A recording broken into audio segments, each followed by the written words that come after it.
الف لام را كتاب أنزلناه إليك لتخرج الناس من الظلمات إلى النور بإذن ربهم إلى صراط العزيز الحميد. إن الحمد لله نحمده ونصلي على رسوله الكريم. أعوذ بالله من الشيطان الرجيم من همزه ونفخه ونفثه. بسم الله الرحمن الرحيم. أفحسبتم أنما خلقناكم عبثا وأنكم إلينا لا ترجعون.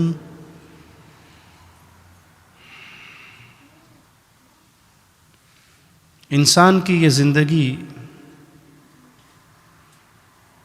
بڑی مختصر ہے.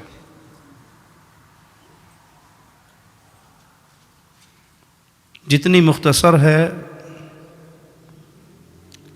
اتنی ہی بے اعتباری بھی ہے. پتہ نہیں کب ختم ہو جائے.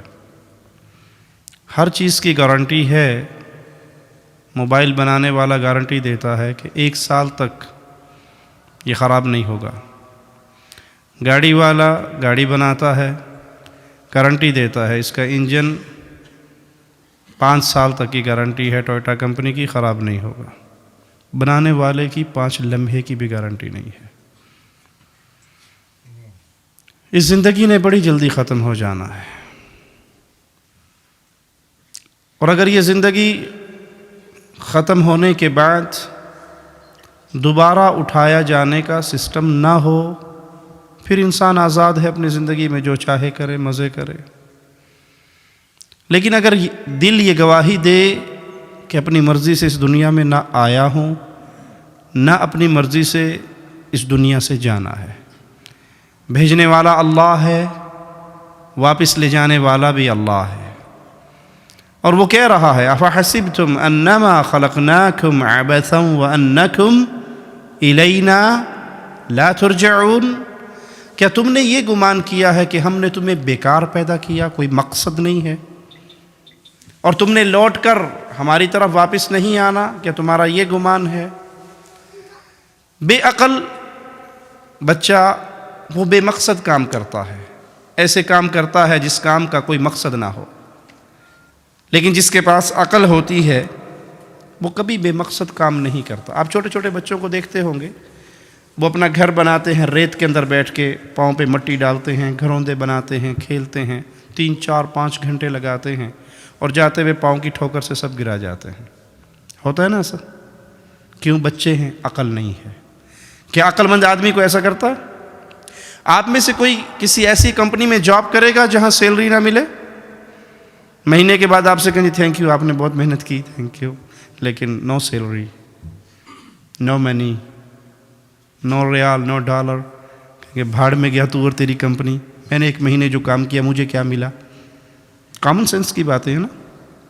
اے پیارے بھائی، اس خالق نے یہ آسمان بنایا، یہ زمین بچھائی، یہ دریا چلائے، یہ نہریں بہائی، یہ سمندر بنایا، یہ پہاڑ کی کیلیں میخیں اس زمین میں گاڑی، میرے لیے خوبصورت رزق کا بندوبست کیا، پھل فروٹ اگائے.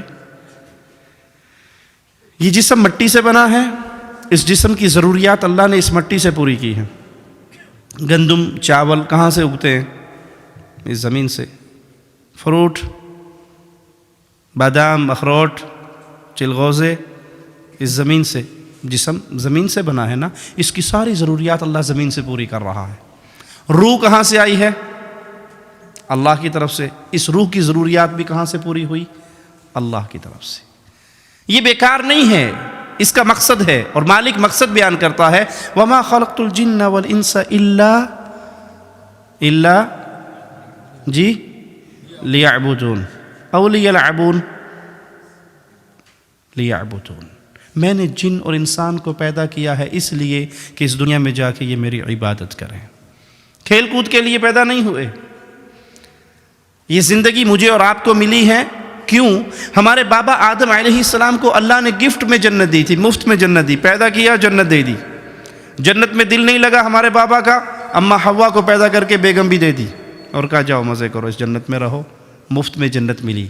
ایک گناہ ہوا، اس دھرتی پہ آئے، اب دوبارہ اس جنت کو کمانے کے لیے اللہ نے یہ زندگی دی کہ پہلے گفٹ تھا، اب گفٹ نہیں ہے، اب اس زندگی کے مقصد کو پہچان لو گے، محنت کر لو گے، آخرت کما لو گے تو واپس پھر اس جنت میں داخل ہو جاؤ گے۔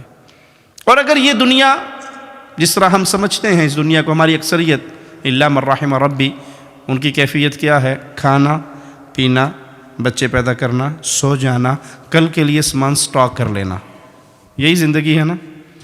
دوبارہ دہراؤں، کھانا پینا، بچے پیدا کرنا، سو جانا، کل کے لیے سامان اکٹھا کر کے گھر لے آنا۔ اگر یہی زندگی ہماری ہے تو گدھے میں اور انسان میں کیا ڈفرینس ہے؟ ڈونکی میں اور ایک مین میں کیا ڈفرینس ہے؟ وہ کیا کرتا ہے؟ گدھا کھاتا ہے، پیتا ہے، بچے پیدا کرتا ہے، سو جاتا ہے، سامان گدھا اپنی کمر پہ اٹھا کے لا کے گھر لے آتا ہے۔ نہیں، میرا اور آپ کا مقصد کچھ اور ہے، اور وہ مقصد یہ ہے کہ یہ ساری کائنات اللہ نے میرے لیے بنائی ہے، مجھے اپنے لیے بنایا ہے۔ رسول اللہ صلی اللہ علیہ وسلم کی ایک حدیث اگر میری اور آپ کی عقل میں آ جائے، سمجھ آ جائے، دل یقین کی دنیا میں اس حدیث کو تسلیم کر لے، ہماری پوری زندگی چینج ہو جائے گی۔ آپ نے فرمایا الدنیا سجن المؤمن، دنیا مومن کے لیے جیل ہے۔ اللہ ہم میں سے کسی کو جیل کی آزمائش میں نہ ڈالے۔ جیل میں کیا ہوتا ہے؟ نہ اپنی مرضی سے کھانا ملتا ہے۔ جیل میں کہہ سکتے ہیں جیلر کو آج سموسے پکوڑے کو دل کر رہا ہے، بارش ہو رہی ہے تو ذرا سموسے پکوڑے لا دیجئے، کہا دال لبے کی دال کھائے تو بیکی شمیشی پکوڑے لے آئے۔ جیل میں بیٹھے ہو، خالہ جی کے گھر میں نہیں بیٹھے۔ جیل میں انسان قید ہے، جو کھانے کو ملے گا وہ کھانا ہے، جب وہ پانی دیں گے تب پینا ہے، جب آپ کی وہ ہتھکڑیاں اتار دیں گے باہر آؤٹنگ کے لیے تب جانا ہے، اپنی مرضی سے کچھ نہیں کر سکتے۔ رسول کریم صلی اللہ علیہ وسلم نے ایک جملے میں مومن کی پوری زندگی بیان کرتے فرمایا الدنیا سجن المؤمن، دنیا مومن کے لیے قید خانہ ہے۔ اپنی مرضی مومن کی نہیں ہے، خالق کی مرضی ہے۔ اپنی کوئی تمنا مومن کی نہیں ہے، جو خالق نے حلال کیا وہ ہمارے لیے حلال ہے، جس کو خالق نے حرام کیا وہ ہمارے لیے حرام ہے۔ ہم اپنی مرضی سے دنیا میں کچھ نہیں کر سکتے۔ والجنت الکافر، کافر کے لیے دنیا جنت ہے۔ وہ شراب پیے، وہ زنا کرے، وہ سور کھائے، وہ کتا کھائے، وہ بلا کھائے، وہ حلال کھائے، وہ حرام کھائے، وہ کھائے نہ کھائے، جو مرضی کرے اس کے لیے یہی جنت ہے۔ اور ہمارے لیے یہ جہنم، ہمارے لیے یہ جیل، ہمارے لیے یہ قید خانہ ہے کہ اس قید خانے میں ہم نے اپنے مالک کو راضی کرنا ہے۔ اور مالک ہمارا اتنا رحمان اور رحیم ہے، اتنا پیارا ہے، اتنی ماں اپنے بیٹے سے محبت نہیں کرتی جتنا اللہ اپنے بندے سے محبت کرتا ہے۔ رسول اللہ صلی اللہ علیہ وسلم ایک عورت کو دیکھتے ہیں جس کا بچہ گم گیا، وہ بچے کو تلاش کرتی پھرتی ہے، جب مل جاتا ہے چھاتی سے لگاتی ہے، فیڈ کرواتی ہے، چومتی ہے، چاٹتی ہے۔ پیارے رسول صلی اللہ علیہ وسلم فرماتے ہیں یہ ماں اپنے اس بچے کو آگ میں پھینک دے گی؟ فرمایا نہیں، یہ ماں تو اپنے اس بچے کے لیے پاگل ہو رہی تھی، یہ کیسے آگ میں پھینک سکتی ہے؟ کہا اللہ کی قسم، یہ ماں اپنے بیٹے سے وہ پیار نہیں کرتی جو خالق اپنی مخلوق سے پیار کرتا ہے۔ وہ رحمان ہے، وہ رحیم ہے، وہ عزیز ہے، وہ کریم ہے، اس نے اتنی رحمتیں کی ہے۔ وہ فرماتا ہے ابن آدم، آدم کے بیٹے، لو بلغ ذنوبک عنان السماء، تیرے گناہ اتنے ہو جائیں کہ زمین پہ رکھے زمین بھرتی جائے، تیرے گناہ اس زمین و آسمان کے خلا کو جو 500 سال کی مسافت کے برابر ہے تو بھر دے اپنے گناہوں سے، پھر ثم لقیتنی، تیری اور میری ملاقات ہو جائے ایک شرط کے ساتھ۔ ہائے انسان، تو اس شرط کو بھی پورا نہ کر سکے تو تجھے کون عقل مند کہے گا؟ مالک فرماتا ہے جو مرضی گناہ کے، زنا، چوری، ڈاکہ، شراب، سب دنیا کے گناہ کر لیے، زمین و آسمان کا گیپ تمہارا گناہوں سے بھر گیا، ثم لقیتنی، پھر تیری میری ملاقات کا دن آیا ایک شرط کے ساتھ، اس سارے گناہوں کے بنڈل میں ایک گناہ نہ ہو۔ کتنے گناہ نہ ہو؟ ایک گناہ۔ وہ کیا؟ تو نے اللہ کے ساتھ کسی کو اس کا پارٹنر نہ بنایا ہو۔ میں سارے گناہوں کو معافی نہیں، میں سارے گناہوں کو نیکیے بنا کے تیرے حوالے کر دوں گا، ولا ابالی، مجھے پرواہ بھی نہیں ہوگی۔ ایک شرط ہے بس، کبھی کسی کو میرا پارٹنر نہ بنانا، نہ میری ذات میں، نہ میری صفات میں، نہ میری عبادت میں۔ میں تنہا ہوں، یکتا ہوں، قل هو اللہ احد۔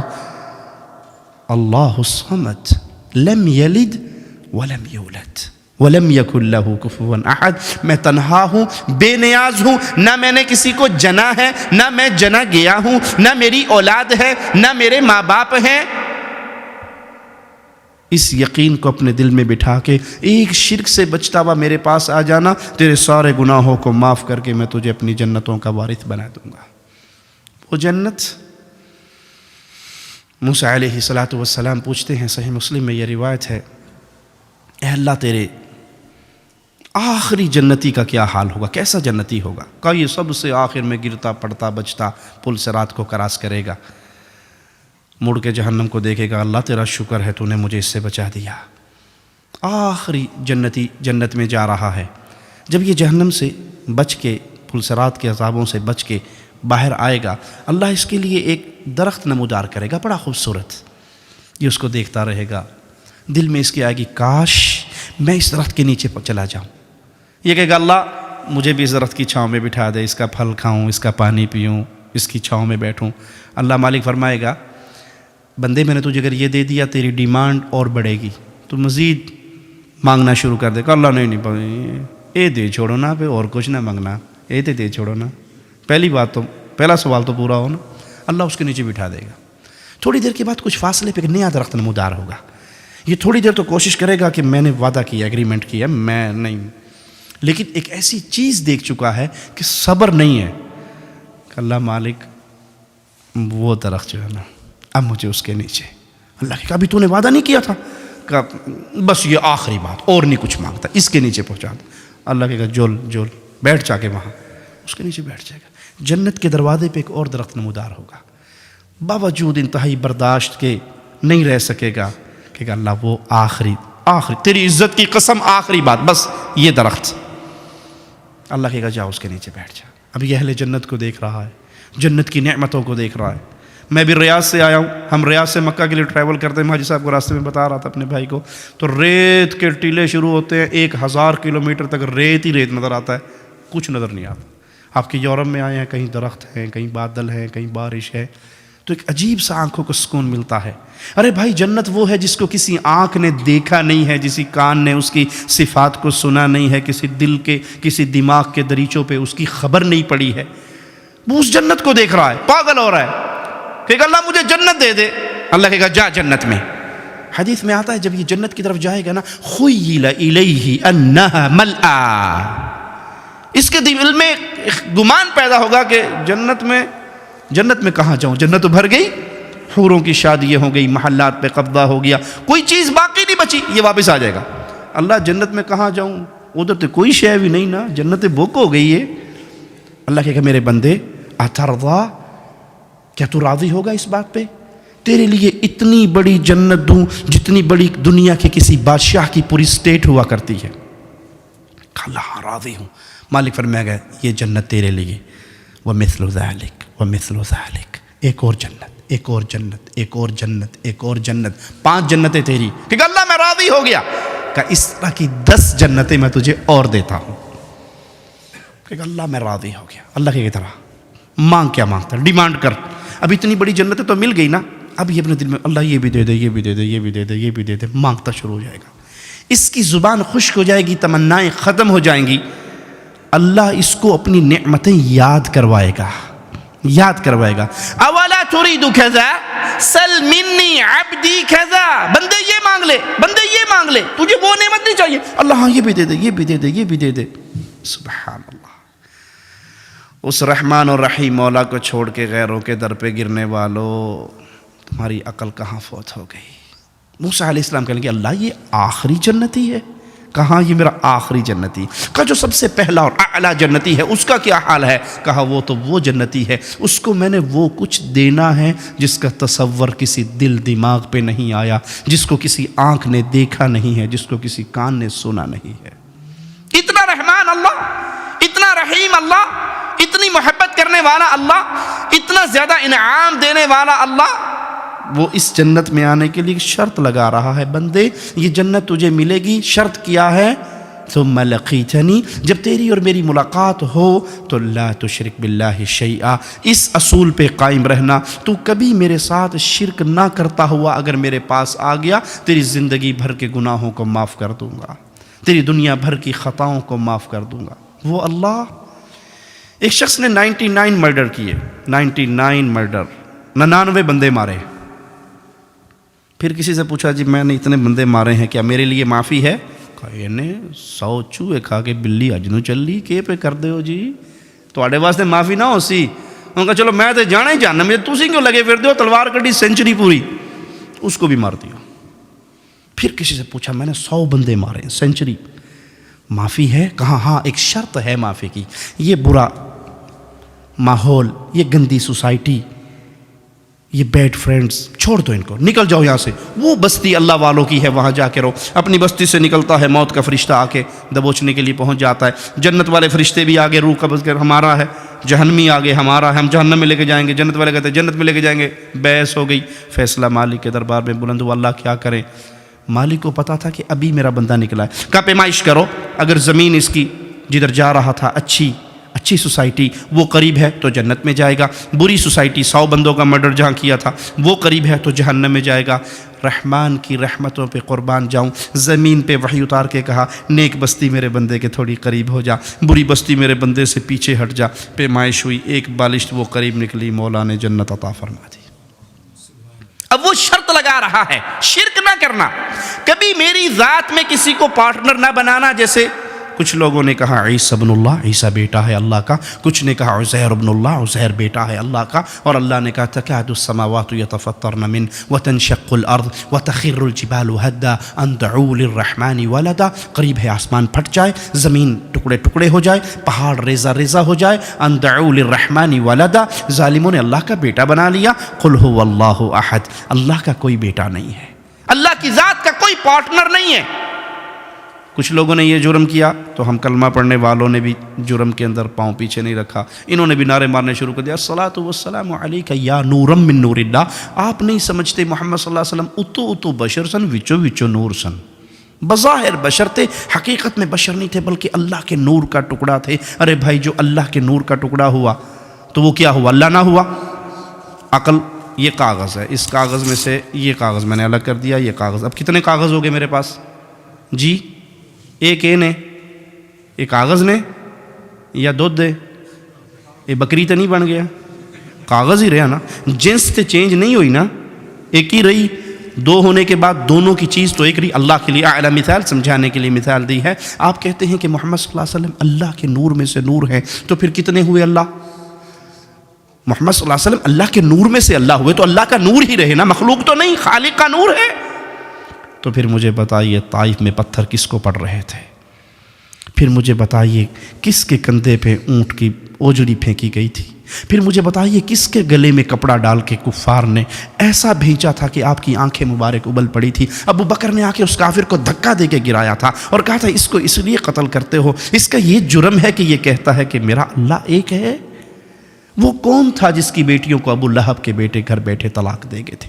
وہ کون تھا جو ابو بکر کے پیچھے سوار ہو کر ہجرت کے لیے غاروں میں چھپے تھے؟ وہ کون تھے؟ اللہ تھا یا رسول اللہ تھا صلی اللہ علیہ وسلم؟ وہ اللہ کے نور کے ٹکڑے تھے یا اللہ کے بندے تھے؟ اس لیے پیارے حبیب نے فرمایا تھا میں اللہ کا بندہ ہوں، مجھے اللہ کا بندہ کہنا، مجھے اللہ کا رسول کہنا۔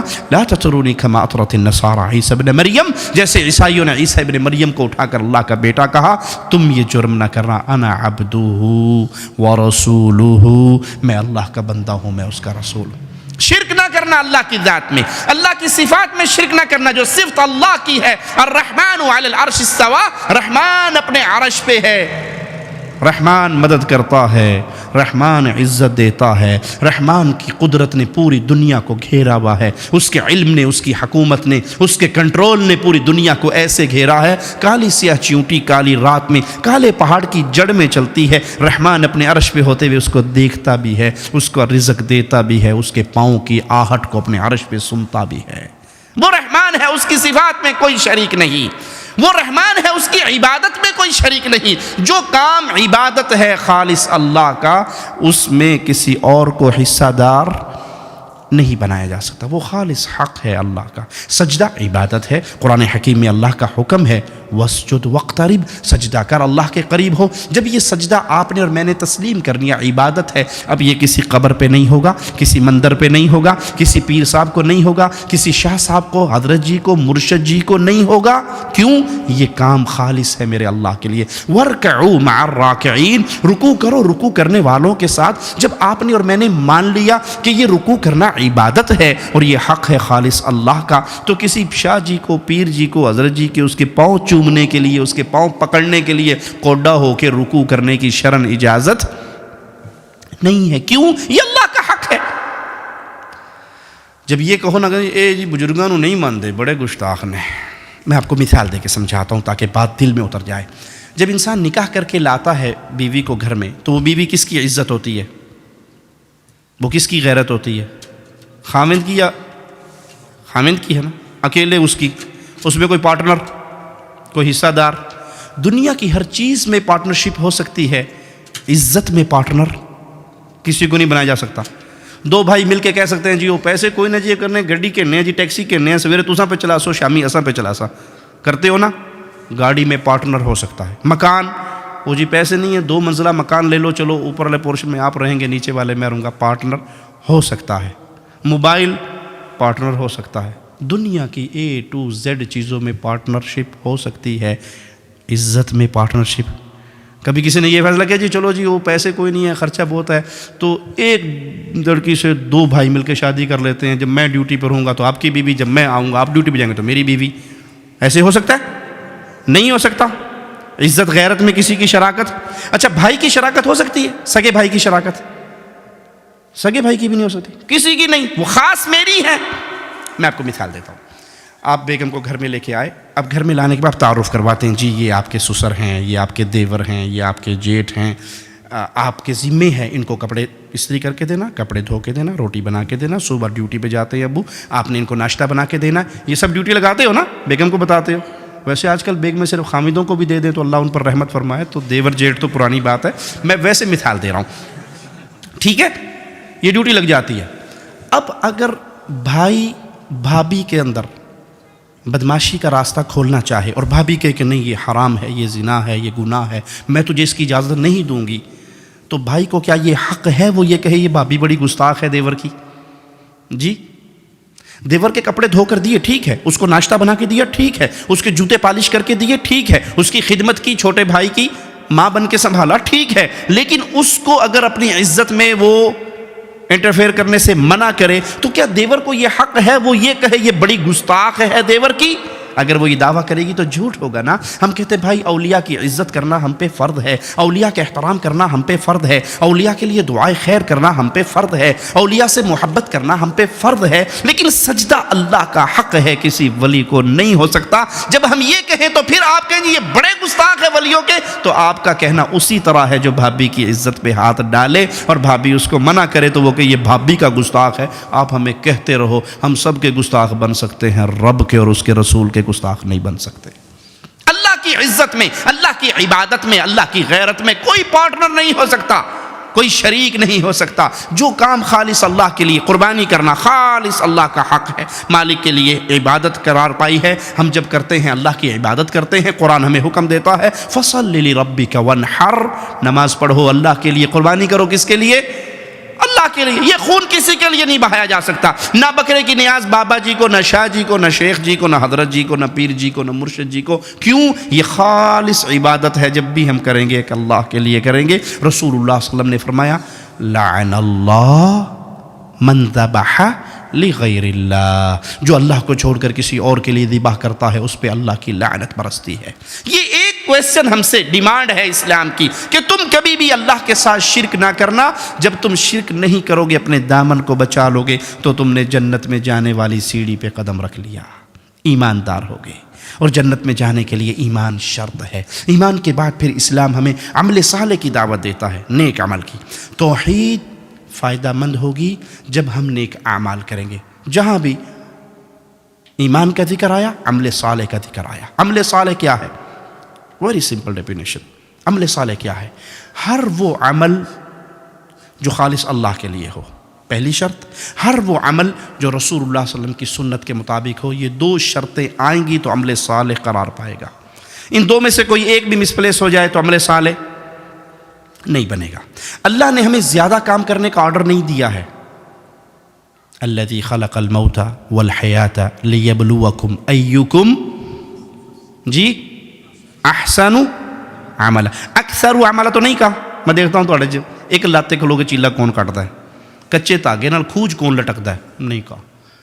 احسن عملا، بہترین کام کون کرتا ہے؟ بہترین کام کی ڈیفینیشن کیا ہے؟ بہترین کام میں 2 بنیادی شرطیں ہیں، وہ عمل اللہ کے لیے ہو، وہ عمل رسول اللہ صلی اللہ علیہ وسلم کی سنت کے مطابق ہو۔ 2 میں سے ایک شرط سائڈ پہ کر دو، بڑے بڑے عمل مٹی اور ریت بن کے اڑا دیے جائیں گے۔ آؤ میں مثال دیتا ہوں۔ اسلام میں سب سے بڑا عمل اور سب سے زیادہ اجر والا عمل کیا ہے؟ انسان اللہ کی رضا کے لیے اپنی گردن کٹوا کے شہید ہو جائے۔ شہید سے بڑا کوئی عمل تو نہیں ہے نا۔ شہید پتہ کہاں ہوں گے؟ جنت میں عرش کے ساتھ قندیلیں لٹکی ہوئی ہیں، اس کے اندر شہیدوں کی روحیں ہیں جنت میں، جہاں چاہتی ہیں اڑتی پھرتی ہیں۔ رسول اللہ صلی اللہ علیہ وسلم نے فرمایا 100 درجے اللہ نے صرف شہداء کے لیے جنت میں رکھے ہیں، بڑا اجر ہے۔ لیکن حدیث رسول سنیے، سب سے پہلے جہنم میں جس کو ڈالا جائے گا وہ اللہ کے راستے میں ایک مارا ہوا انسان ہوگا۔ شہید آئے گا، اس سے پوچھا جائے گا کیا کر کے آیا؟ وہ کہے گا قاتلت فی سبیلک حتی قتلت، اتنی جنگ کی میں نے آپ کے لیے، اے اللہ آپ کی شریعت کے لیے، دین کے لیے، اسلام کے لیے مرا، لڑتا رہا یہاں تک کہ مار دیا گیا۔ مالک فرمائے گا کذبت، جھوٹا ہے تو، جھوٹ بولتا ہے، تو نے لڑائی کی اس لیے یقال لک جری، لوگ تیرے نعرے مارا، جی آ گیا، چھا گیا، کھا گیا، پی گیا، نعرے مار دیے لوگوں نے۔ تو نے پبلک کے اندر اپنی تعریف کے لیے ساری جنگ کی، میرے لیے نہیں کی، تیری نیت اللہ کو راضی کرنا نہیں تھا۔ تو پہلی شرط کیا تھی عمل صالح کی؟ کہ اللہ کو راضی کرنا مقصود ہو۔ وہ شرط ختم ہوئی تو شہید کا عمل ضائع ہو گیا۔ اذهبوا به الى النار، فرشتوں اس کو اٹھاؤ اور جہنم کے انگاروں پہ ڈال دو۔ جہنم کی آگ سٹارٹ ہوگی ایک اس بندے سے جو اپنے آپ کو شہید سمجھتا ہوا اللہ کے پاس آئے گا۔ دوسرا وہ بندہ جو قاری قرآن ہوگا لیکن اس نیت سے قرآن پڑھتا ہے، اس نیت سے تقریریں کرتا ہے کہ لوگ اس کے چرچے کریں۔ تیسرا وہ بندہ جو پیسہ خرچ کرتا ہے اس نیت سے کہ لوگ کہیں۔ ہم کرتے ہیں خرچ یا نہیں؟ پاکستان دی مسیح پکھا بھی لگوانا ہوئے نا تو پراں تے لکھ چھوڑنے آجی اللہ دیتا برائے سال ثواب۔ وہ جنوں پہ دینا ہے وہ تیرا نام نہیں جانتا، وہ تیرے پیو دا نام بھی جانتا ہے، اللہ تیرا نام نہیں جانتا۔ پانی کا کولر لگایا تو برائے سال ثواب حاجی اللہ رکھا، حاجی خدا بخش مرحوم رحمت اللہ علیہ، اللہ کو نہیں پتا۔ انا للہ و انا الیہ راجعون۔ ایک شرط ختم ہوئی، شہادت گئی۔ اور اگر یہ شرط ہو، شہادت تو بہت بڑی بات ہے۔ میں حدیث سناتا ہوں آپ کو، سنیے۔ رسول اللہ صلی اللہ علیہ وسلم فرماتے ہیں قافلہ سفر کر رہا ہے اور وہ پڑاؤ ڈالتا ہے، رات کا ٹائم ہے، بستر لگ گئے، سارے خیمے لگ گئے، سو گئے۔ ان میں ایک آدمی ہے وہ بھی سونے کا ڈرامہ کرتا ہے، لیٹ جاتا ہے، جب دیکھتا ہے نا سارے سو گئے، اب کوئی نہیں جاگ رہا، چپکے سے اٹھتا ہے، وضو کرتا ہے، مصلی پہ کھڑا ہو کے اپنے رب کو پکارنا شروع کر دیتا ہے۔ اللہ اس بندے کی اس 2 رکعت نماز سے اتنا خوش ہوتا ہے کہ اپنے عرش پہ مسکراتا ہے، جیسے اس کی شان کو لائق ہے۔ لیس کمثلہ شیء، اس کی کوئی مثال بیان نہیں ہو سکتی۔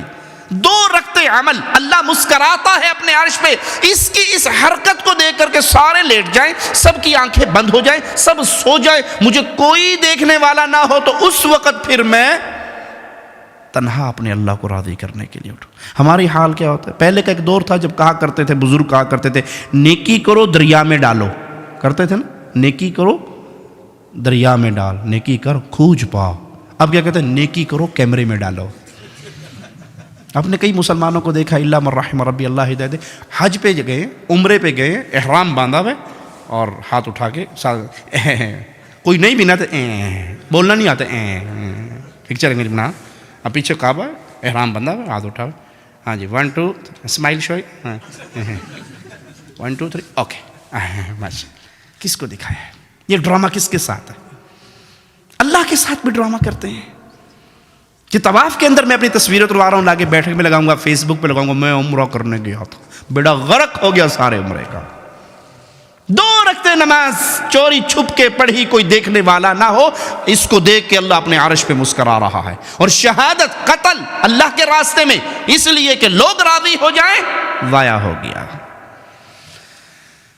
ایک شخص آئے گا قیامت کے دن، کھجوروں کا ڈھیر ہوگا اس کا، وہ کہے گا اللہ اتنی کھجوریں زندگی میں نے تو کبھی خرچ نہیں کی تیرے راستے پہ، یہ کہاں سے آ گیا؟ اے کاش پیارے حبیب کی یہ باتیں اس دل کی دنیا کو یقین کی وادی تک لے جائیں۔ پیارے حبیب فرماتے ہیں، مالک کہے گا اے میرے بندے تو نے آدھی کھجور ایک فقیر کو دی تھی، یاد کر تیرے پاس ایک فقیر آیا تھا، تو نے آدھی کھجور دی تھی اس کو، یاد ہے تجھے؟ کہ اللہ یاد ہے، لیکن اس وقت تیری نیت صرف یہ تھی کہ میں اللہ کے لیے دے رہا ہوں، کوئی دکھلاوا نہیں، کوئی کیمرے میں مووی نہیں بن رہی، کوئی دیکھ نہیں رہا، کوئی ریکارڈنگ نہیں ہو رہی، کوئی نہیں، صرف اللہ کو راضی۔ میں نے اس آدھی کھجور کو پرورش کرتا رہا، یہ سارا ڈھیر اس آدھی کھجور کا ہے۔ پہلی شرط اللہ راضی ہو، یہ شرط ہے کسی بھی عمل کے قبول ہونے کے لیے، وہ نماز، وہ روزہ، وہ حج، وہ زکوٰۃ، وہ جہاد، وہ صدقہ، وہ خیرات، دنیا کا کوئی عمل صالح نہیں کہلائے گا جب تک وہ خالص اللہ کے لیے نہ ہو۔ دوسری شرط، وہ عمل رسول اللہ صلی اللہ علیہ وسلم کی سنت کے مطابق نہ ہو۔ عملوں کا ڈھیر لگا دے، ایک صحابی آئے، رسول اللہ صلی اللہ علیہ وسلم فرماتے کیا ہوا تجھے؟ بہت کمزور ہو گیا ہے۔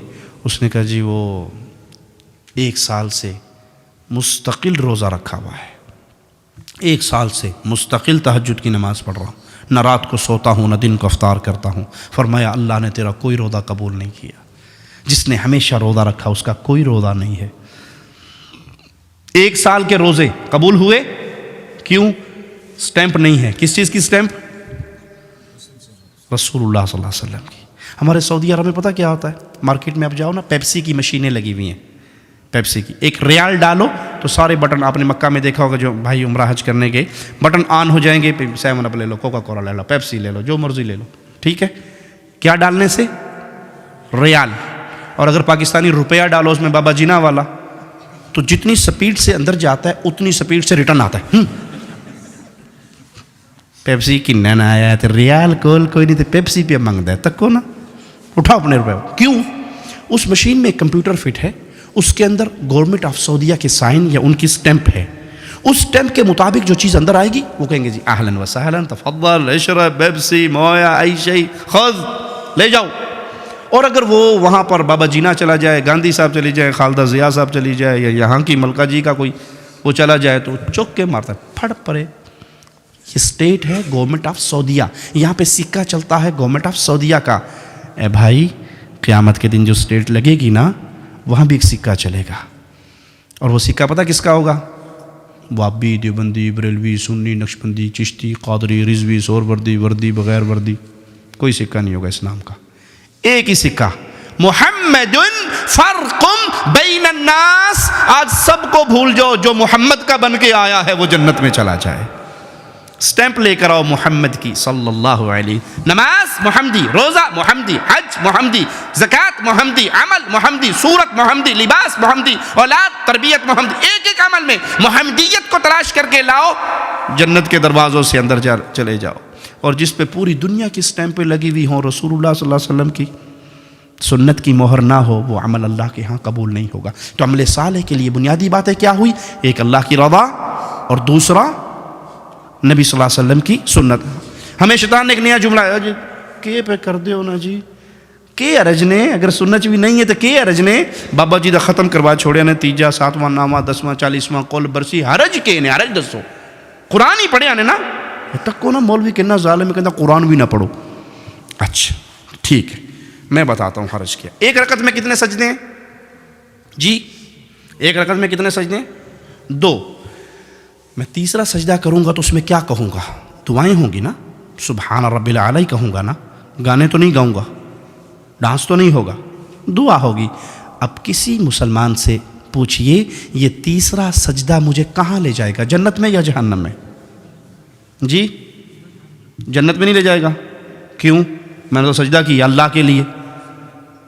جواب ملے گا کہ عبادت محمد الرسول اللہ صلی اللہ علیہ وسلم نے کر کے دکھا دی، آپ نے 1 رکعت میں 2 سجدے کیے، تیسرا تو حرج کیا ہوا کہ یہ عمل رسول اللہ صلی اللہ علیہ وسلم نے نہیں کیا۔ جو عمل پیارے نبی نہ کریں وہ عمل دین نہیں ہو سکتا، بھلے آپ اس کو اچھا سمجھ کے کریں، بھلے آپ اس کو خیر سمجھ کے کریں، اگر وہ اچھا ہوتا تو پیارے نبی بیان کر کے جاتے۔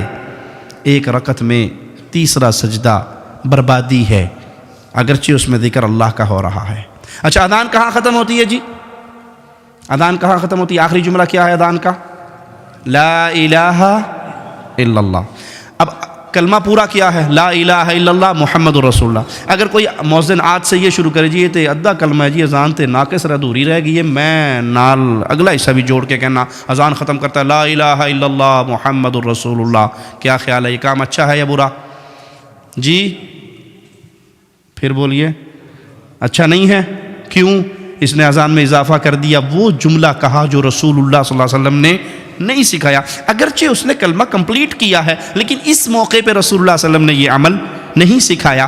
تو کوئی یہ کہے کہ تیجا، ساتواں، نامہ، دسواں، اس میں قرآن ہی تو پڑھتے ہیں، گھٹنیوں پہ آیت کریمہ ہی تو پڑھتے ہیں، حرج کیا ہے برسی کروانے میں، بزرگوں کا خطر شریف کروانے میں حرج کیا ہے؟ ہم کہیں گے بھائی اس میں حرج یہ ہے، اگر یہ دین ہوتا تو رسول اللہ صلی اللہ علیہ وسلم سیدہ خدیجہ کا تیجا، ساتواں، نامہ، دسواں، 40واں قول برسی کرتے، رسم چہلم ہوتی، اور اگر پیارے نبی کرتے تو اس سب کے نام عربی عربک لینگویج میں ہوتے یا نہ ہوتے؟ ابھی ہم نے نماز پڑھنی ہے تو نماز کو عربی میں کیا کہتے ہیں؟ صلاۃ۔ رمضان میں آپ نے روزے رکھے، روزوں کو عربی میں کیا کہتے ہیں؟ صیام۔ آپ چندہ دیتے ہیں مساجد میں، مدارس میں، یتیموں کو، غریبوں کو، عربی میں کیا کہتے ہیں؟ صدقہ۔ ٹھیک ہے، مال میں سے زکوٰۃ نکالتے ہیں۔ تو جو بھی اسلامی عمل کریں گے اس کا عربی میں کوئی نہ کوئی نام، کیوں؟ کیونکہ وہ عمل کیا ہے محمد رسول اللہ صلی اللہ علیہ وسلم نے، اور پیارے نبی صلی اللہ علیہ وسلم نے جو عمل کیا، آپ عرب تھے، اس کا عربی میں کوئی نام ہے۔ مولوی صاحب نے کہو جی مولوی صاحب تانوں 1000 پاؤنڈ دیساں جی گفٹ، تے دسو بھی تیجے دی عربی کے نے تیجا کرتے ہو کہ نہیں؟ ساتویں کا ختم عربی کیا ہے اس کی؟ نامے کا ختم عربی میں کیا کہیں گے؟ 40واں رسم چہلم قول شریف عربی کیا ہے؟ مولوی مر جائے گا آپ کو عربی میں نام، کیوں؟ کہ ہے میڈ ان انڈیا پاکستان، تو عربی میں کیا نام بتاؤں اس کا؟ عربوں نے تو یہ کام کیا نہیں۔ وہ ایک بادشاہ کے سامنے مناظرہ ہو رہا تھا، ایک سنی کا اور شیعہ کا، تو سنی نے کیا کیا؟ جوتی اٹھا کے اپنی بغل میں لے لی۔ مناظرہ یہ تھا کہ حق پہ کون ہے، سنی یا شیعہ؟ تو وہ جوتی اٹھا کے لے آیا اور کہنے لگا، شیعہ نے کہا دیکھو کتنا پاگل ہے، بے وقوف ہے، یہ مناظرہ کرنے آیا، اس کو تو بنیادی اخلاقی باتیں بھی نہیں پتہ، جوتی کی وہ جگہ ہے، یہ کچھ مار کے آگے سٹیج پہ بیٹھ گیا ہے، یہ پاگل نہیں ہے؟ کہتے نہیں آپ نہیں سمجھتے بادشاہ سلامت، اصل میں جو نبی صلی اللہ علیہ وسلم کے دور میں شیعہ تھے نا، وہ جوتی چوری کر لیتے تھے، میں اس لیے اپنی بغل میں لے کے آیا ہوں۔ انہوں نے کہا پاگل ہے تو، کھے پہ گل کرنا ہے، ادھر تو شیعہ ہے ہی نہیں سن۔ انہوں نے کہا مناظرہ ختم۔ میں نے یہی بتانا تھا کہ اس دور میں نہیں تھے، تم بات کی پیداوار ہو۔ سمجھ آئی مثال یا نہیں؟ یہ تیجا، ساتواں، نامہ، دسواں اگر رسول صلی اللہ علیہ وسلم نے سیدہ خدیجہ کا کیا ہوتا، سیدنا ابراہیم کا کیا ہوتا، امیر حمزہ سید الشہداء کا کیا ہوتا، تو اس کا عربک لینگویج میں کوئی نہ کوئی نام ہوتا۔ یہ سب میڈ ان انڈیا پاکستان ہے، اور اب یہاں پہ شرط یہ لگا دی حرج کیا ہے؟ کام تو اچھا ہے بھائی، اس میں حرج یہ ہے کہ یہاں محمد کریم صلی اللہ علیہ وسلم کی مہر نہیں ہے۔ تو عمل صالح کیجئے توحید کو سمجھنے کے بعد، اور یاد رکھیے اگر کوئی شخص یہ سمجھتا ہے کہ میں نے توحید کو سمجھ لیا، اور عمل صالح میں سب سے بڑا عمل نماز ہے۔ کیا عمل ہے؟ ہر عمل کی معافی کی کوئی نہ کوئی صورت ہے۔ مثال کے طور پہ آپ، اللہ نہ کرے آپ میں سے کوئی شوگر کا مریض ہو، اللہ سب کو مسلمانوں کو شفا عطا فرمائے، اگر کوئی شوگر کا مریض ہے تو روزے کی چھٹی مل جائے گی اسے یا نہیں؟ شوگر لو ہو جاتی ہے، بے ہوش ہو جاتا ہے، گر جاتا ہے، تو پھر کیا کہیں گے اسے؟ بھائی آپ اپنے حصے کا کسی غریب کو روٹی کھانا کھلا دو، آپ کا روزہ معاف۔ اچھا زکوٰۃ دینی ہے، بھائی 7.5 تولے سونا ہی میرے پاس نہیں ہے، میں تو خود غریب ہوں، جو کرتا ہوں ڈیلی ویجز پہ کام کرتا ہوں، رات کو کھا لیتا ہوں، میرے پاس تو پیسہ نہیں ہے، زکوٰۃ سے چھٹی۔ حج فرض ہے مسلمانوں پہ، میرے پاس تو مکان کا کرایہ دینے کا پیسہ نہیں ہے، تو حج کہاں سے کروں گا؟ چھٹی۔ سارے عمل چھٹی ہو رہے ہیں، زکوٰۃ سے جان چھٹ گئی، روزوں سے جان چھٹ گئی، حج سے جان چھٹ گئی، صدقہ خیرات اپنی جیب پہ لگانے پہ نہیں ہے تو کسی پہ کیا لگاؤں گا؟ چھٹی۔ نماز جی چھٹی ملے گی نماز کی؟ جس دن انڈیا پاکستان کا کرکٹ میچ ہو تب بھی نہیں چھٹی ملے گی، شاہد افریدی کی بیٹنگ کے ٹائم پہ بھی چھٹی نہیں ملے گی، نماز پہ کوئی چھٹی نہیں کسی قسم کی۔ وہ جی میں بہت بیمار ہوں، کھڑے ہو کے نہیں پڑھ سکتا، بیٹھ کے پڑھ لو۔ وہ جی ٹانگوں میں درد ہے اتنا، بیٹھ میں لیٹ کے پڑھ لو۔ ہاتھ نہیں ہلتے، آنکھوں کے اشاروں سے پڑھ لو، چھٹی۔ اور ہم توحید کا دعویٰ کرنے والے الا من رحم ربی، جتنے بھائی اب یہاں درس پہ بیٹھے ہیں اپنے دل سے پوچھئے، یہ دل بہت بڑا مولوی ہے، ایک مولوی میں ہوں نا، ایک یہ دل اندر والا دل، یہ بہت بڑا مولوی ہے، یہ سب کو سچی بات بتاتا ہے، کوئی مانے یا نہ مانے۔ فجر کی نماز میں ہماری اس مسجد میں اتنے نمازی ہوتے ہیں، فجر کی نماز ہمیں جماعت سے نصیب ہوتی ہے۔ ایک نابینا صحابی آئے رسول اللہ صلی اللہ علیہ وسلم کے پاس، کہنے لگے میں نابینا ہوں، گھر مسجد سے دور ہے، انگلی پکڑ کے مسجد میں لانے والا کوئی نہیں ہے، راستے میں گڑے، درخت، پتھر، جانور، سانپ، بچھو، میں نماز گھر میں پڑھ لوں، نماز گھر میں پڑھ لوں؟ حل تسمع النداء؟ ایک ہی سوال میرے پیارے حبیب محمد الرسول اللہ صلی اللہ علیہ وسلم، میرے پیارے نبی کا نام آئے تو محبت سے کہیں صلی اللہ علیہ وسلم۔ آپ ایک مرتبہ کہو گے صلی اللہ علیہ وسلم، اللہ اپنے نبی سے اتنا پیار کرتا ہے کسی کا ادھار نہیں رکھتا۔ مالک فرماتا تم ایک دفعہ کہو صلی اللہ علیہ وسلم، میں 10 رحمت نقد دے دوں گا تمہیں، صلی اللہ علیہ وسلم۔ پوچھتے ہیں ایک سوال، حل تسمع النداء؟ اذان سنتے ہو؟ کہتے جی اذان تو سنتا ہوں۔ کہا پھر محمد علیہ الصلاۃ والسلام کی شریعت میں اجازت نہیں ہے کہ اذان سننے کے بعد تم گھر میں بیٹھے رہو۔ اور آج ہماری مسلمانوں کی اکثریت، میں جی بڑا پکا معاہد ہے جی، کوئی شرک نہیں کرنا جی، کوئی میلے شیلے تو نہیں جولنا جی، قبروں تے بھی نہیں جانا جی، میں بالکل ٹھیک ٹھاک ہوں ماشاءاللہ، لیکن فجر اور دعا کر چھڈو جی انشاءاللہ، اللہ توفیق دے اس نے۔ ایک مثال دوں، سخت ہے، کڑوی ہے، مجھے پتہ ہے کڑوی ہے، لیکن شوگر کے مریض کو چینی کھلاؤ گے تو چھیتی مارو گے، جلدی مرے گا۔ اور نیم کی گولی کڑوی کریلے کھلاؤ، شوگر والا کریلے دے کے بہت خوش ہوتا ہے جی میرا علاج ہے۔ تو کڑوی بات بعض دفعہ انسان کی اصلاح کے لیے، جو بے نماز ہے، میں دلائل کے بنیاد پہ اللہ کے گھر میں بیٹھ کے کہہ رہا ہوں، جو بے نماز ہے، جانور، ایک گندا جانور ہے کتا، جس گھر میں ہو رحمت کا فرشتہ نہیں آتا۔ جو شوقیہ کتے پالتے ہیں، رسول اللہ صلی اللہ علیہ وسلم کی حدیث کے مطابق ڈیلی اس آدمی کے نامہ اعمال میں سے 1 قرات نیکییں ثواب ختم ہو جاتا ہے، ڈیلی۔ شوقیہ کتا پالنے والا 1 قرات اکارڈنگ ٹو اسلام، قرآن اور حدیث کی روشنی میں 1 قرات کتنا ہوتا ہے؟ جتنا احد پہاڑ ہے۔ کتا اس انسان سے بہتر ہے جو بے نماز ہے۔ دلیل مانگو مجھ سے، میں دلیل دیتا ہوں۔ کتا بیٹھا ہے، کتوں کے درمیان 5-7 کتے ہیں، میٹنگ چل رہی ہے ان کے، اس میں اس کی ماں، اس کی باپ، اس کا بھائی، دوست، یار، بیوی، بیگم، بچے، پوری گینگ بیٹھی ہے۔ جو کتے کا مالک ہے نا، 2 ٹانگ والا کتا، 4 ٹانگ والا نا، مالک 2 ٹانگ والا، وہ اس کے قریب سے گزرتا ہے اور دور سے کہتا ہے ٹامی۔ ٹامی صاحب اس کو جب دیکھتے ہیں کہ میرے مالک نے بلایا ہے تو وہ مڑ کے اپنے باقی کتوں سے مشورہ کرتے ہیں، جی امی جی چھٹی دیتی ہو، ذرا وہ کفیل سدا پہ نے جاؤں اس کے پاس، چھٹی دیتی ہو، بیگم آپ سنتی ہو۔ اس نے جیسے اپنے مالک کو دیکھا تو مڑ کے پیچھے نہیں دیکھتا، دیکھتا ہے پیچھے، دوڑ لگاتا ہے، اس کے پاؤں میں گرتا ہے، اس کے بوٹ چاٹتا ہے، چکر مارتا ہے، دم ہلاتا ہے، آگے پیچھے اپنی وفاداری کا یقین دلاتا ہے۔ تھوڑی دیر کے بعد مالک نے کہا جا ابھی کھیڑ کود جا، چلا جا۔ وہ واپس آ کے بیٹھ گیا۔ باقی کتے اسے کہیں بڑا بے وقوف ہے تو یار، کے پہ کرنا ہے، گرائیاں نو چھڑ کے کدھر بندے دے مگر ٹر پہ ہیں، اساں تیرے رشتہ دار سا نا، دوست سا، ایک اچھی بلی میٹنگ پہ چل دی سی، درمیان چٹ کے اور ٹومی کیا تو چلا گیا۔ کیوں گیا؟ تو کتا جواب میں کیا کہے گا؟ ناراض نہ ہو، تو میرے ابو تھے، بھائی تھے، بہن تھی، بیوی تھی، بیگم تھی، خالہ، ماموں، پھپھی، سارے تھے، جس نے بلایا وہ میرا مالک تھا۔ جس نے بلایا وہ کون تھا؟ بولو، وہ میرا مالک تھا۔ جب مالک بلائے تو دوستوں سے چھٹی نہیں لی جاتی، جب مالک بلائے تو بھائیوں سے پوچھا نہیں جاتا۔ میں اللہ کا واسطہ دے کے آپ سے پوچھتا ہوں، جب حی علی الصلاۃ، حی علی الفلاح، فجر کی اذان میں الصلاۃ خیر من النوم آوازہ پڑتا ہے، یہ کس کی طرف سے پڑھ رہا ہے؟ بولیے، کس کی طرف سے؟ کون بلا رہا ہے؟ کون فلاح کا نعرہ، کون فلاح کے وعدے کر رہا ہے؟ اللہ کی طرف سے آواز آ رہی ہے، مالک کی طرف سے مقرر کردہ مؤذن اذان دے رہا ہے۔ اور جب میں وہ اذان سن کے اپنے اوپر کمبل ڈال کے، دروازہ بند کر کے، کروٹ بدل کے سو جاؤں تو کیا وہ جانور مجھ سے اچھا نہیں؟ دو ٹائم کی ہڈی روٹی کھا کے میرے قدموں میں گھومتا ہے، اور میں اس خالق کی آواز پہ نہیں اٹھتا جس خالق نے پانی کے گندے قطرے سے مجھے پیدا کیا، ماں کے پیٹ میں 9 مہینے مجھے رزق دیا، ماں کے پیٹ سے نکالا، ماں کی چھاتیوں پہ دودھ کی نہریں بہائی۔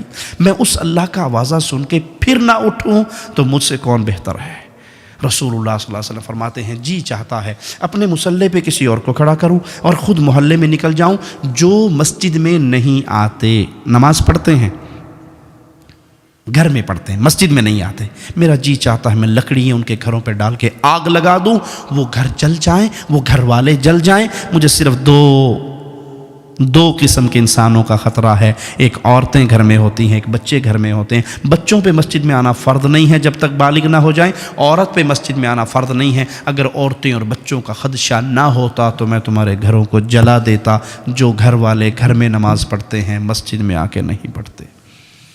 انسان یہ سمجھے میں بڑا موحد ہوں اور فجر کی نماز کا مستقل تارک رہے تو وہ سوچے کہ اس کے اللہ کے ساتھ اس کی دوستی میں کچھ کمی ہے۔ کیوں؟ اگر اللہ سے پیار ہو تو انسان اٹھتا ہے اس کو راضی کرنے کے لیے۔ آپ نے ایک جملہ بڑا مشہور سنا ہوگا، جی یہ کام کریں تو لوگ کیا کہیں گے، یہ کام کریں تو لوگ کیا کہیں گے، یہ کام کریں تو لوگ کیا کہیں گے۔ سنا ہے نا یہ جملہ؟ اور لوگ بھی اتنے بدمعاش ہیں، دنیا کے کسی کام پہ تانا نہیں دیتے، اسلام پہ تانا دیتے ہیں۔ مثال دوں، کسی کا باپ موچی ہے، موچی سمجھتے ہیں نا، وہ بوٹ پالش کرنے والا، کسی کا باپ موچی ہے، اس نے پیٹ کاٹ کے بچا کے اپنے بیٹے کو FSC کروائی، میڈیکل کروایا، MBBS ڈاکٹر بن گیا۔ اب وہ ڈاکٹر کلینک پہ بیٹھا ہے اور اس کے ہاتھ میں قلم ہے اور وہ ڈاکٹر صاحب ہے، باہر بورڈ لگا ہوا ہے کلینک کا۔ کوئی بندہ آ کے اسے تانا دے گا، تیرا پیو تے موچی سی، تو ڈاکٹر کیوں بن گیا کملیاں، پیو دا دین چھوڑیا ہے؟ کوئی کہے گا اسے؟ کسی کا باپ ٹیکسی ڈرائیور تھا اور اس نے بیٹے کو انجینئر بنا دیا، تو اس انجینئر کو کوئی تانا دے گا، تیرا پیو تو ٹیکسی پہ چلاتا سی، تو انجینئرنگ پہ کرنا ہے، کملا پیو دا دین چھوڑ؟ کوئی کہے گا؟ شیطان ایسا دشمن ہے ہمارا، دنیا کے کسی مسئلے پہ باپ ہمارے لیے دلیل، دنیا کے باپ بیٹے کی منت کر لے، بیٹا وہ پھوپھی دی تھی نال شادی کر گئے، میری بہن ہے نا تے میری بھتیجی ہے، تو نہ اس بیٹے کی آنکھ لڑی ہوئی ہو خالہ کی بیٹی سے، باپ ترلے بھی کر لے، ابا زندگی میں گزارنی کہ تو گزارنی، کے پہ کرنا ہے، میں خالہ دی تھی نال کرسا، میں پھوپھی دی تھی نال نہیں کرنا۔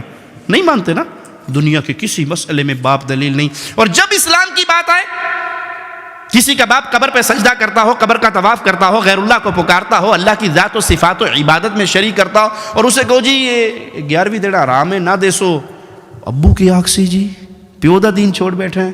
دنیا میں یہ حجت نہیں، یہاں اسلام میں یہ حجت ہے۔ اسلام میں حجت یہ ہے کہ اللہ نے جو قرآن اتارا ہے، محمد نے جو حدیث بیان کی ہے، اس کے علاوہ کسی کی بات اتھینٹک نہیں ہے۔ ہم سب کا احترام کرتے ہیں، محمد کے احترام کے بعد کرتے ہیں صلی اللہ علیہ وسلم۔ اپنی نمازوں کا خیال کیجئے، اگر انسان مستقل نماز کا تارک ہو وہ وادی ایمان میں نہیں رہتا۔ رسول اللہ صلی اللہ علیہ وسلم کا فرمان ہے، بین الکفر والعبد ترک الصلاۃ، جو نماز کو ترک کر دیتا ہے یہ وادی ایمان سے نکل کے وادی کفر میں چلا گیا۔ من ترک الصلاۃ متعمدا فقد کفر، جس نے جان بوجھ کے نماز چھوڑ دی، جان بوجھ کے، موبائل پہ کال آ گئی، اب وہ کال میں ایسا بیزی ہے کہ اذان ہو گئی، نماز ہو گئی، وقت گزر گیا، کرکٹ میچ میں، فٹ بال میچ میں ایسا بیزی ہے، ڈرائیونگ کرنے میں ایسا بیزی ہے، دنیا کے کام کاج میں ایسا بیزی ہے کہ وہ اللہ مالک کی طرف سے آئے ہوئے وعدے کو بھول گیا، نہیں ادا کیا، یہ ایمان سے وادی کفر میں چلا گیا۔ آخری بات کہہ کے اپنی بات ختم کرتا ہوں۔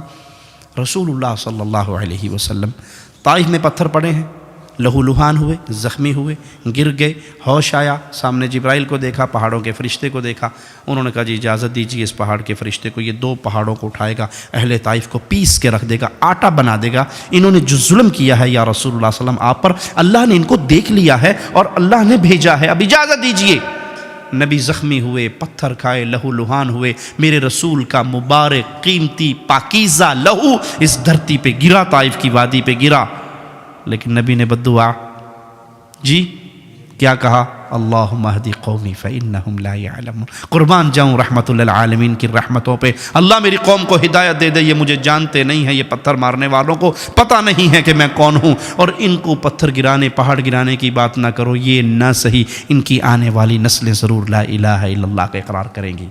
وہی نبی حالت جنگ میں ہے اور کفار نے اتنا شدید اٹیک کیا ہے کہ آپ نماز نہ پڑھ سکے، اور نماز کا وقت نکل گیا۔ جب مصلی پہ نماز قضا کرنے پڑھنے کے لیے دوبارہ کھڑے ہوئے، جس رسول نے طائف میں سر پھڑوا کر، لہو لہان ہو کر، پتھر کھا کر، گالیاں کھا کر بددعا نہیں دی تھی، وہ مصلی پہ کھڑے ہو کے بددعا دے رہے ہیں، اللہ ان کافروں کے گھروں کو، ان کے پیٹوں کو، ان کی قبروں کو، او کما قال علیہ الصلاۃ والسلام، جہنم کی آگ سے بھر دے، انہوں نے ہمیں نماز سے روک دیا۔ زخمی ہوئے تو بددعا نہ دی، نماز فوت کرواتی تو بددعا دے رہے ہیں کہ ان کی قبروں کو بھی آگ سے بھر دے، انہوں نے ہمیں نماز سے چھوڑ دیا۔ تو پیارے بھائی، آپ اس دیس میں رہتے ہوئے اسلام کے سفیر ہیں، اسلام کے سفیر ہیں آپ اسلام کا ماڈل ہیں، آپ اسلام کی چلتی پھرتی تصویر ہیں۔ اپنے عمل سے کوئی ایسا عمل نہ کیجئے کہ وہ اسلام کی بدنامی کا ذریعہ بنے۔ ایک یہودی عبداللہ ابن مبارک کے پڑوس میں رہتا تھا، کسی نے کہا مکان بیچ دو، یہ مکان ہمیں بیچ دو۔ کہا 2000 درہم لوں گا اس مکان کی قیمت۔ کہا 2000 درہم؟ اس کی ویلیو تو 1000 درہم ہے۔ کہا 1000 درہم تو مکان کا مانگتا ہوں، 1000 درہم عبداللہ ابن مبارک کے پڑوس کا مانگتا ہوں، جس کی جب بھی خوشی کا موقع آتا ہے، جو اپنے بچوں کو کھلاتا ہے وہ میرے بچوں کو بھی کھلاتا ہے، گھر میں گوشت بناتا ہے تو پانی زیادہ ڈال دیتا ہے، ایک ڈونگا میرے گھر میں بھی بھیج دیتا ہے، جو اس کے گھر میں پکتا ہے وہ میرے گھر والے کھاتے ہیں، جو اس کے گھر والے پہنتے ہیں وہ میرے گھر والوں کو ملتا ہے۔ 1000 درہم تو میں مانگ رہا ہوں دینار مکان کی قیمت، اور 1000 درہم مانگ رہا ہوں میں عبداللہ ابن مبارک کے پڑوس کی قیمت۔ آپ اسلام کے سفیر ہیں، آپ اسلام کے پیامبر ہیں۔ یہاں پر اپنے عمل سے، اپنے کردار سے کوئی ایسی حرکت نہ کریں کہ اسلام پہ حرف آئے کہ مسلمان ایسے ہوتے ہیں، بلکہ اپنے آپ کو اتنا پولائٹ رکھے، اتنی محبت اور انداز میں ان لوگوں کے ساتھ وقت گزاریں کہ آپ کے کردار کو دیکھ کر یہ مسلمان ہو جائیں، آپ کے اعمال کو دیکھ کر یہ مسلمان ہو جائیں، آپ کے حسن سلوک کو دیکھ کر یہ مسلمان ہو جائیں۔ یہاں پہ رہتے ہوئے اسلام پہ عمل کرنا، اسلام کے لیے محنت کرنا، اسلام کے لیے جینا، یہ آپ کی انتہائی اہم ذمہ داریوں میں سے ایک ذمہ داری ہے۔ کیوں؟ زندگی گزر رہی ہے، اللہ نے سوال کرنا ہے ہم سے، جوانی کہاں گزار کے آیا، زندگی کہاں گزار کے آیا، پیسہ کہاں سے کمایا، کہاں خرچ کر کے آیا۔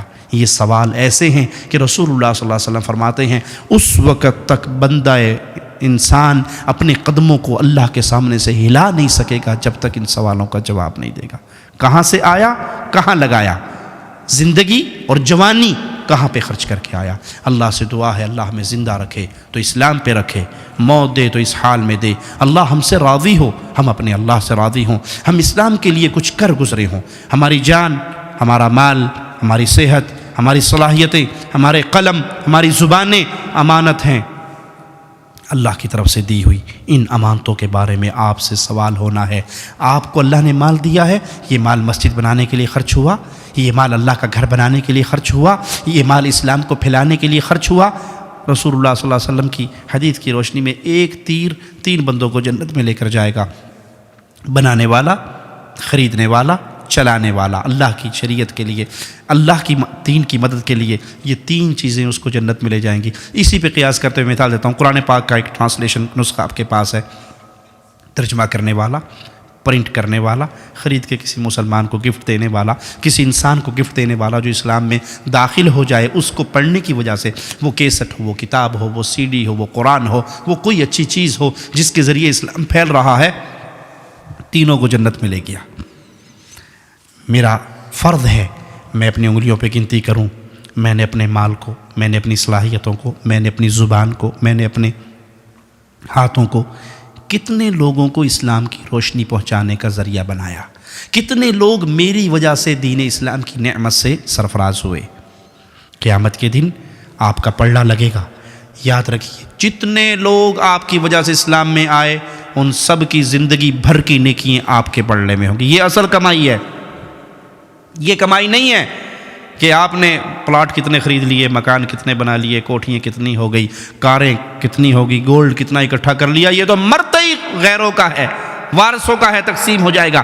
آپ کی اصل کمائی یہ ہے میری وجہ سے کتنے لوگ مسلمان ہوئے، میری وجہ سے کتنے مسلمان حقیقی مسلمان بنے، میں نے اسلام کو پھیلانے میں کیا کردار ادا کیا۔ اگر کچھ کیا تو اللہ کے ہاں اس کا بدلہ پائیں گے، اور اگر نہیں تو یہ نعمتیں اللہ نے دی ہیں، ان نعمتوں کا اللہ نے سوال کرنا ہے۔ اللہ سے دعا ہے اللہ ہمیں حق پہ قائم رکھے، حق پھیلانے والا بنائے، زندہ رکھے اس حال میں کہ ہم لا الہ الا اللہ کی تحریک کی خدمت کرنے والے ہوں۔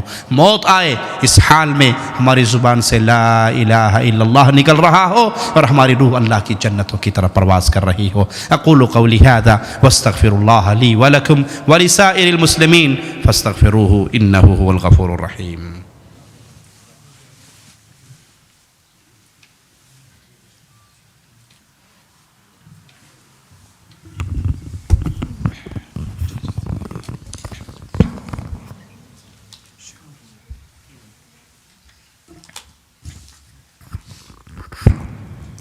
دل سے جو بات نکلتی ہے اثر رکھتی ہے، گر نہیں طاقت پرواز مگر رکھتی ہے۔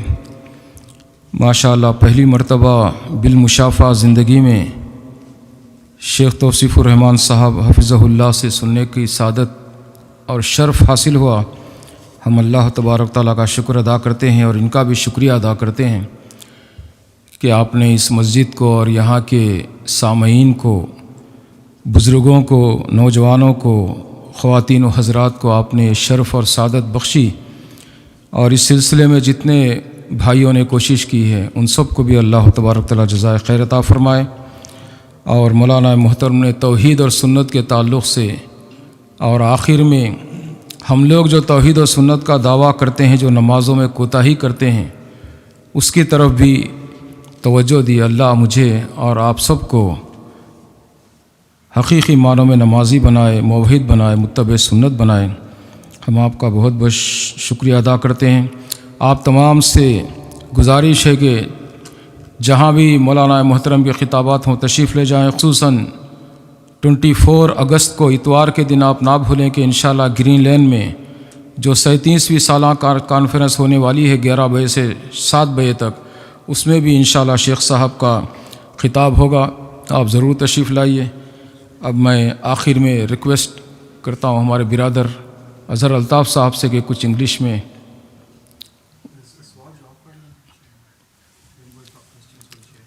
کوئی سوال پوچھنا ہے تو شیخ صاحب سے پوچھیے۔ جزاکم اللہ۔ نحن عايشين في الغرب ومننا شبابنا ورجالنا ونسائنا اخذنا من بعض يعني التقاليد يقلد ناسنا في الغرب، خصوصا سنة التعدد، فحفنت يعني تنسى شبابنا ونسائنا عن هذه السنة. بارك الله فيك. نحث على هذه السنة أو شلون؟ يعني تركوه بشكل عام. تركوا؟ ما يدرون تجد الرجل يتزوج امرأتان أو امرأة راضية. وأنت ما شاء الله كم تزوجت؟ واحدة. الله أكبر. بارك الله فيك.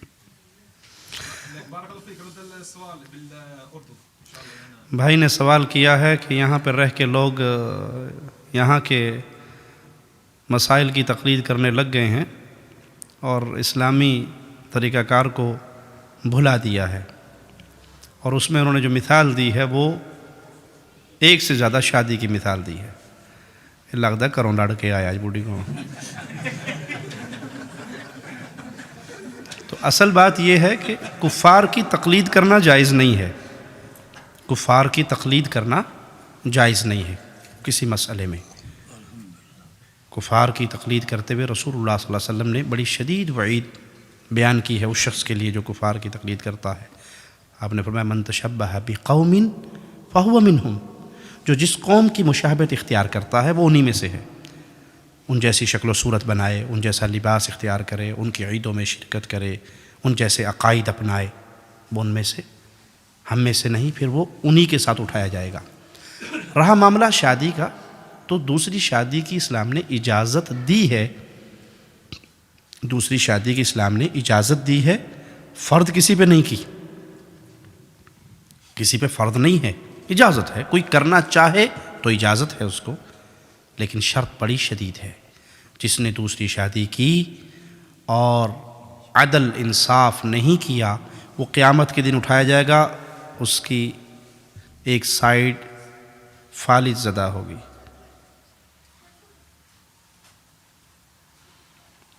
دوسری شادی بڑی خطرناک وادی ہے جس میں اترنے کے لیے لازم ہے کہ انسان عدل و انصاف کے پیمانوں کا خیال رکھے۔ یہ نہیں ہے کہ وہ شادی کر لے اور پھر بیوی کے حقوق ادا نہ کرے، ایک پہلے کر لی، اس کے 5-7 بچے ہو گئے، تو پھر ایک دوسری مل گئی، اب اس کا کوئی بچہ نہیں، تو 24 گھنٹے وہ گھر پہ رہتا ہے، اس بیچاری کو خرچہ بھی نہیں ملتا اور وہ روتی اور رل جاتی ہے، اور اکثر ایسے ہوتا ہے، دوسری کر کے پہلی کو لوگ بھلا دیتے ہیں۔ اگر کریں تو شرط ہے انصاف، انصاف پیسے میں، انصاف وقت میں، انصاف باریوں میں۔ آپ کو یہ نہیں کہ ایک کے لیے آپ نے سوٹ لیا تو 50 پاؤنڈ کا لے لیا اور دوسری کے لیے لیا تو جو 10 پاؤنڈ کا بھی ٹھیک ہے، وہ میری بڑی اچھی بیوی جی کچھ نہیں کہندی، وہ تو کچھ نہیں کہے گی، اوپر سے جوتے پڑیں گے۔ وہاں بہت پٹائی ہوگی. تو یہ فرض نہیں ہے کہ ہر شخص یہ دوسری شادی کرے، لیکن اگر کوئی کرے تو کسی مسلمان عورت کو جائز نہیں ہے کہ اپنے خاوند کو اس کام سے منع کرے، جو رائٹ اس کو اکارڈنگ ٹو اسلام میرے اللہ نے دیا ہے. لیکن مرد اس پہ لازم ہے کہ عدل و انصاف کے پیمانوں کو برابر رکھے.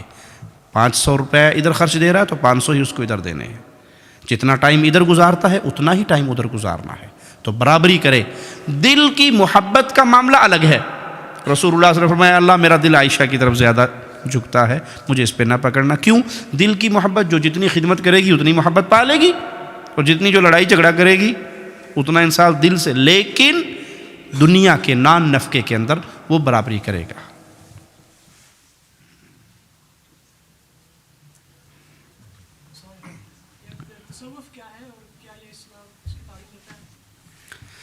بھائی نے پوچھا ہے تصوف کیا ہے، کیا اسلام اس کی تعلیم دیتا ہے؟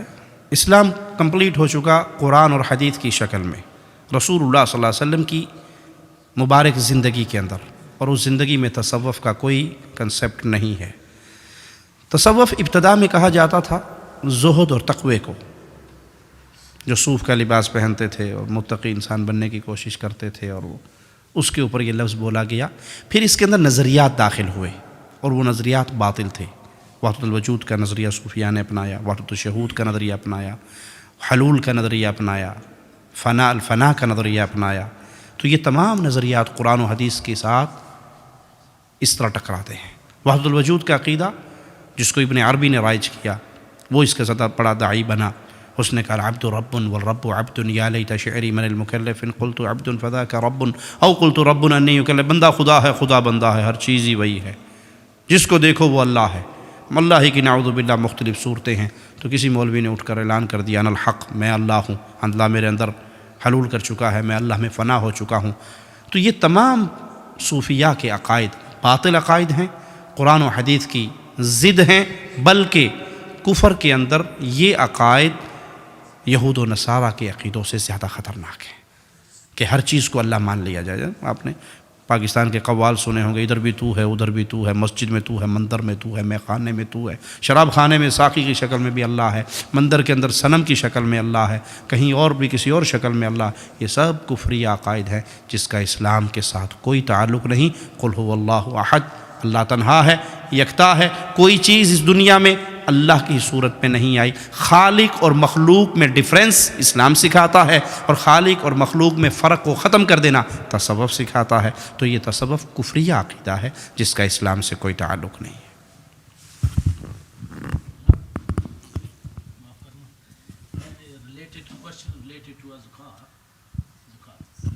میرا مطلب یہ ہے کہ اگر میں نے اس کے 5 لاکھ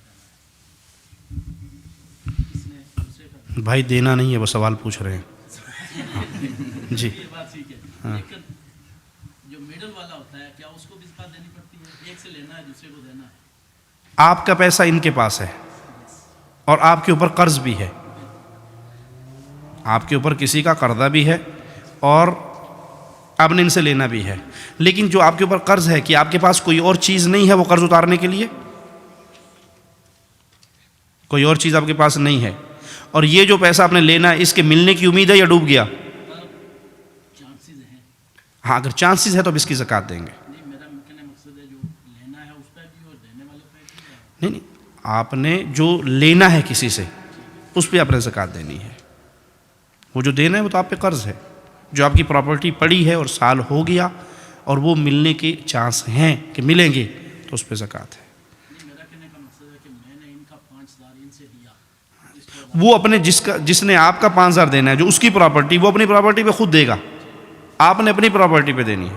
جو آپ کی چیز ہے اس پہ سال پورا ہو جائے اور وہ نصاب کو پہنچے تو اس پہ زکوٰۃ. جی سال پورا ہو اور وہ اس معیار کو، اس مقدار کو پہنچ جائے جس پہ زکوٰۃ ہے. اگر بزنس ہے کسی کا، جیسے کسی کی فیکٹری یا دکان ہے، وہ تو مال روٹیٹ ہوتا رہتا ہے، اور کبھی 10 ہے 5 ہے کبھی ہے ہی نہیں، تو سال کے بعد اس کا اس کی مارکیٹ ویلیو لگائے گا وہ، جو ہاں اپنی پراپرٹی کی جو مارکیٹ ویلیو لگائے گا، جو اس کی مارکیٹ ویلیو ہے اس وقت اس پہ وہ زکوٰۃ دے گا.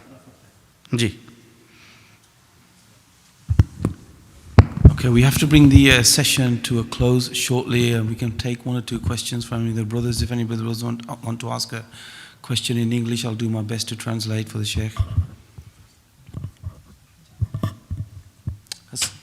Harun? Sadly, we find many of Ahlul Hadith brothers, when it goes to praying in the masjid, they'll find the local masjid, which might be a Deobandi, and most likely it is a Deobandi masjid, and they won't travel the extra 5 minutes to go to Ahlul Hadith masjid. What advice do you give to those brothers who are Ahlul Hadith and pray behind Deobandis? جی جی بریلی جو مسجد ہے تو اس کے پیچھے آپ امام کے پیچھے پڑھ سکتے ہیں دیوبندی ہو یا بریلی ہو, اجازت ہے یا نہیں ہے, کیونکہ اختلاف ہے اس میں, تو آپ کا اس میں کیا رائے ہے؟ The other thing is that what makes it worse for us, when we say we don't pray behind the Deobandis, these same people turn around and say, well, Sheikh Sudais and Sheikh Shuraim come, and you people take him to the Deobandi Masajid as well. So it makes it difficult for us to challenge that. بھائی نے نماز پڑھنے کے بارے میں سوال کیا ہے کہ اہل ایمان اہل توحید کی مساجد ہونے کے باوجود بعض لوگ وہ 5 منٹ واک پہ یا 5 منٹ کی ڈرائیو پہ جو اہل توحید کی مساجد ہیں وہاں نہیں جاتے, بلکہ اہل شرک اور اہل بدعت کے پیچھے نماز پڑھتے ہیں, تو کیا وہ نماز پڑھنا جائز ہے؟ پیارے بھائی, جس کی عقیدے میں شرک ہے اس کے پیچھے نماز نہیں ہوتی. موٹا قانون, اصولی بات, جس کے عقیدے میں شرک ہو اس کے پیچھے نماز نہیں ہوتی. جو قبر پہ سجدہ کر رہا ہے, جو قبر کا طواف کرتا ہے, جو غیر اللہ کو پکارتا ہے, جو مردوں سے مدد مانگتا ہے, جو ان کو حاجت روا مشکل کشا سمجھتا ہے, جو اللہ کے علاوہ کسی اور کو علم غیب کا مالک سمجھتا ہے, غیب دان جانتا ہے, جو تصوف کے کفری عقائد پہ ہے, جو وحدت الوجود کا عقیدہ رکھتا ہے, جو مردوں کے بارے میں یہ عقیدہ رکھے یہ اپنی قبروں میں زندہ ہیں, ان کی قبروں پہ جا کے جو کہا جائے جو مانگا جائے وہ عطا کرتے ہیں, وہ تصرف کرتے ہیں, ان کو دنیا کے سارے حالات کا علم ہے, وہ جانتے ہیں قبر پہ کون آیا ہے کون نہیں آیا, اس کی کیا حاجت اور کیا پریشانی ہے, اور وہ اس کو سالو کرتے ہیں. یہ تمام عقائد توحید و سنت کے منافی عقائد ہیں, ان کے پیچھے نماز نہیں ہوتی. مثال دے کے سمجھاتا ہوں.